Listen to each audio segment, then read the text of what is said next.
జ్యోతిర్లింగ పీఠాలలో ఎన్నో ప్రత్యేకతలు కలిగి ఉన్న క్షేత్రం ఉజ్జయిని క్షేత్రం. శ్రీశైలం లాగానే జ్యోతిర్లింగం, శక్తిపీఠం రెండూ కలిగి అపురూప క్షేత్రం ఉజ్జయిని. మధ్యప్రదేశ్ రాష్ట్ర రాజధాని నగరం భోపాల్ నుండి 188 కిలోమీటర్ల దూరంలో ఈ క్షేత్రం ఉంది. దక్షిణముఖంగా స్వామి వెలిసి ఉండటం ఈ ఆలయ ప్రత్యేకత. జ్యోతిర్లింగ ఆలయాలలో దక్షిణముఖంగా స్వామి వెలిసిన ఆలయం ఇదొక్కటే. మరో ప్రత్యేకత వింటే ఒళ్ళు జలధరిస్తుంది.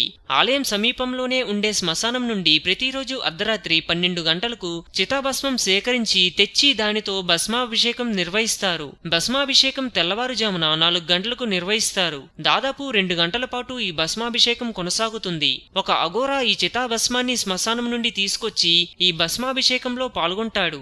మహాకాళేశ్వర లింగాన్ని ప్రతి వారు తాకి పూజించవచ్చు. మహాకాళేశ్వర అర్చనలో వాడిన బిల్వపత్రాలు, పువ్వులు మిగతా ఆలయాల్లో మాదిరి పారేయకుండా శుభ్రపరిచి మరలా వాడటం ఇక్కడి మరో ప్రత్యేకత.